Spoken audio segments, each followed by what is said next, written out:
Hello guys, स्वागत है आपका अपने YouTube चैनल इन्फो एडिशन पर, जहां डीआरटी और बीआरटी की क्लासेस लगातार अवेलेबल है। आज के इस लेक्चर में हम जानेंगे कंपोनेंट ऑफ कंप्यूटर रेडियोग्राफी, जिसे हम सीआरबी कहते हैं। जस्ट प्रीवियस वीडियो में मैंने कंप्यूटर रेडियोग्राफी के प्रिंसिपल के ऊपर बात की थी मैंने। ठीक है, मैंने कहा था कि मैं सीआर को 2 या 3 पार्ट में डिवाइड करके बताऊंगा।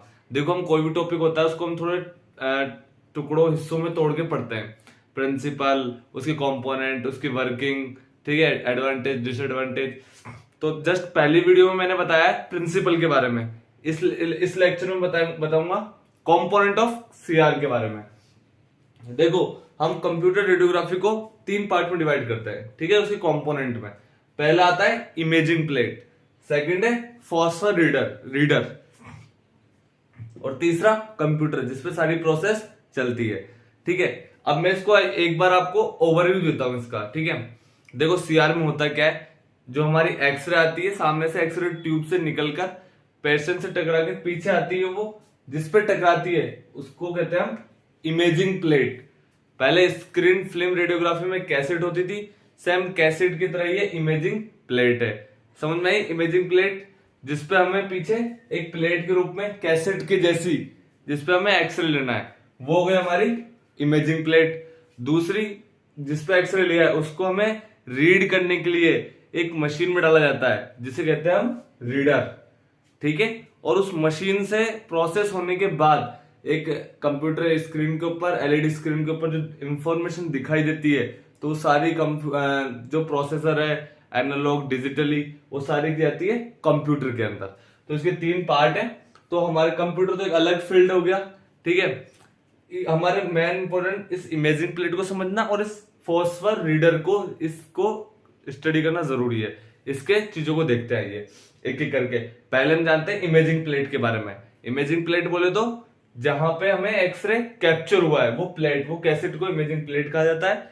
सबसे पहले 1983 में जब इंडिया ने वर्ल्ड कप जीता था पहला अपना, तब फ्यूजी जापान की कंपनी ने इसको इंट्रोड्यूस किया था, इसको लेके आए थे मार्केट के अंदर, किसको? इमेजिंग प्लेट को। अब देखो इस इमेजिंग प्लेट होती कैसी है। ये बिल्कुल हमारे इमेजिंग प्लेट बिल्कुल कैसेट की तरह होती है। आप मान के चलो, मान लो कोई बुक है आपकी, ठीक है, मैं लेके आता हूं। मान लो आपकी कोई बुक है, ठीक है। अब इसको मान के चलो आप कैसेट, ठीक है, कैसेट है, यहाँ पे एक्सरे आई है। अभी कुछ लेयर से मिलकर बनी है चीज, ठीक है। तो इसकी पहली लेयर है ऊपर, जो सबसे ऊपर टकराएगी वो है प्रोटेक्टिव लेयर। देखो एक्सरे आई है इसके ऊपर, तो ये होगी प्रोटेक्टिव लेयर। उसके बाद होती है लेयर फॉस्फर लेयर, जो सबसे इंपॉर्टेंट होती है। सारा जो हमारा गेम है, सारा प्रिंसिपल, सारी वर्किंग, वो चलेगी इस फॉस्फर लेयर के अंदर, जो सबसे मोटी भी होती है। ठीक है, उसके बाद आती है रिफ्लेक्टिव लेयर। जो एक्सरे आज यहाँ पे आई वो लाइट फोटोन में बदलेंगी कुछ, और कुछ पार भी होंगी, तो उनको वापस इस फॉस्फर की तरफ रिपीट करने का काम कौन करता है? Reflective layer. उसके बाद कंडक्टिव लेयर। कंडक्टिव लेयर क्या करती है?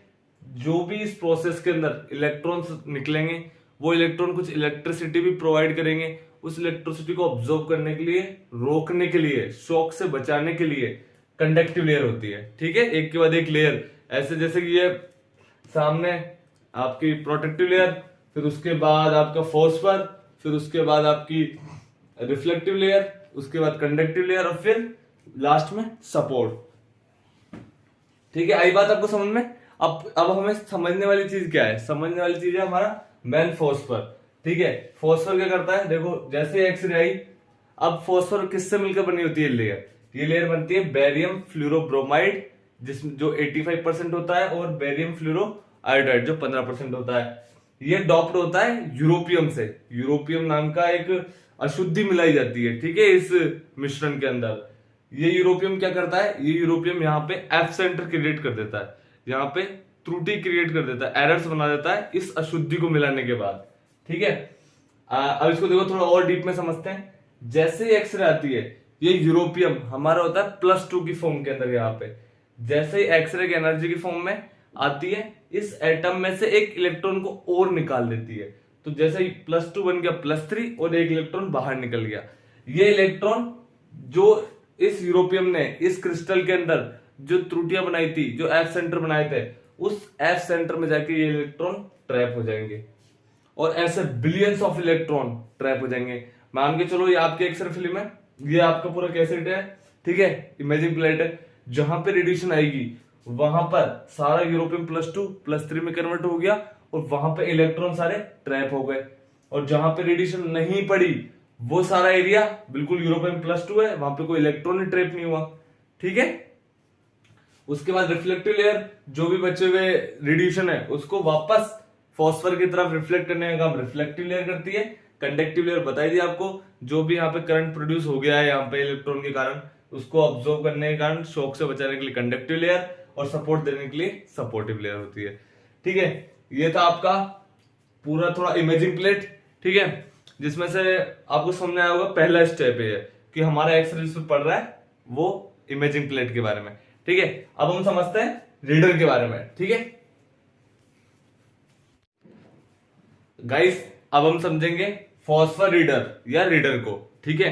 अभी तक हमने जाना कि जो हमारी इमेजिंग प्लेट है इस पे हमने इमेज बना ली। किस फॉर्म के अंदर इमेज बनाई? इलेक्ट्रॉन को ट्रैप करने के रूप में। इलेक्ट्रॉन ट्रैप हो चुके हैं एफ सेंटर में, ठीक है, हमारे पास कैसेट आ गई है। अब इसको हम डाल रहे हैं रीडर के अंदर। अब रीडर के अंदर क्या होगा वो आइए देखते हैं, ठीक है। रीडर के अंदर एक मैकेनिज्म होता है, ठीक है। जैसे ही हम अपनी कैसेट को डालते हैं, कैसेट के अंदर होती है इमेजिंग प्लेट, कैसेट के अंदर से इमेजिंग प्लेट निकलती है और एक ड्राइव मैकेनिज्म से, एक रोलर्स के जरिए, वो सारी ड्राइव मैकेनिज्म के जरिए या तो स्लो स्कैन मोड के अंदर या फास्ट स्कैन मोड के अंदर उसको ओरिएंटेड किया जाता है, ठीक है। अगर हमें थोड़ा टाइम लगा के इमेज बनानी है तो स्लो स्कैन मोड, और फास्ट स्कैन मोड में कम टाइम में इमेज आ जाती है, ठीक है। उसको ड्राइव मैकेनिज्म में डालते हैं और वो ड्राइव होती हुई एक ऐसी सिचुएशन में पहुंच जाती है, ठीक है। वो अंदर का पूरा यहाँ पे एक मैंने मैप के जरिए आपको समझाने की शायद कोशिश करूंगा, ठीक है। वीडियो के लास्ट तक बने रहना, आपको शायद अच्छे से पूरा कॉन्सेप्ट क्लियर हो जाएगा। देखो सबसे पहले होता है लेजर। इसको देखो, लेजर से क्या निकलता है? हीलियम नियोन की एक लेजर बीम निकलती है 633 नैनोमीटर की, जिसकी वेवलेंथ कितनी होती है? 633 नैनोमीटर। हीलियम नियोन की लेजर बीम निकली, ये जाएगी सबसे पहले इंटेंसिटी कंट्रोल के ऊपर, कि जो बीम निकल रही है उसकी इंटेंसिटी को कंट्रोल करके, ठीक है। इंटेंसिटी कंट्रोल होगी, उसके बाद बीम को एक शेप दिया जाएगा कि इस शेप के अंदर, इस बाहर अंदर न जाए, इस शेप के ऊपर सारी रेडिएशन, सारी ये हीलियम नियोन बीम है हमारी, लेजर लाइट है, वो इस पे आके इंटरेक्ट करे, उसको एक शेप दिया जाता है। यहाँ पे एक मिरर लगा होता है और मिरर से इस तरह मिरर को सेट किया जाता है कि जो भी लेजर बीम निकली है इंटेंसिटी कंट्रोल के बाद, उसको एक इस तरह से हम सेट करते हैं इस मिरर को, इस रेडिएशन को जो लेजर से निकल रही है, कि सारी इस कोने से लेकर इस कोने तक सारे बिंदुओं से ये रेडिएशन आके टकराए, इंटरेक्ट करे। अब ऐसा क्यों? देखो जो इलेक्ट्रॉन ट्रैप हुए थे, मैं मान के चल रहा हूं ये कैसेट है, कुछ देर पहले यहाँ पे रही होगी, धीरे धीरे धीरे धीरे ये आगे खिसकती जाती है ड्राइव मैकेनिज्म से और लेजर बीम पड़ती जाती है। अब अगर 1 सेकंड बाद देखोगे तो आगे खिसक जाएगी और ये लेजर बीम इस वाले बिंदु पे आके, यहाँ पे आके इंटरेक्ट कर रही होगी। अब इस मोमेंट पे क्या हो रहा है इसको समझते हैं, ठीक है। एट द रेट मैं कोई सा भी मोमेंट मान रहा हूं, ठीक है, जहां पे लेजर बीम आ रही है और केवल इतने से पार्ट से टकरा रही है, इतने से पार्ट से, लेकिन यहां पे जो भी इलेक्ट्रॉन ट्रैप हुए हैं हमारे, जो भी इलेक्ट्रॉन ट्रैप हुए, मैंने बताया था कि रेडिएशन आएगी वो यूरोपियम +2 को +3 में कन्वर्ट कर रही है और इलेक्ट्रॉन को ट्रैप कर रही है। इलेक्ट्रॉन वहां पे ट्रैप हो चुका है। अगर यहाँ पे इलेक्ट्रॉन ट्रैप हुआ होगा तो लेजर बीम जो आ रही है वो, ये लेजर बीम उस इलेक्ट्रॉन को एनर्जी देगी और वो इलेक्ट्रॉन पाके दोबारा उस यूरोपियम के पास जाएगा और यूरोपियम +3 को +2 में कन्वर्ट कर देगा, ठीक है। तो समझे आप, वो एनर्जी पाके दोबारा यूरोपियम से जुड़ जाएगा। तो इस लेजर से वो एनर्जी पाके इलेक्ट्रॉन गया है। तो यहां पे जैसे ही वो इलेक्ट्रॉन वापस जाएगा अपने एटम में, तो ये एक ब्लू ग्रीन लाइट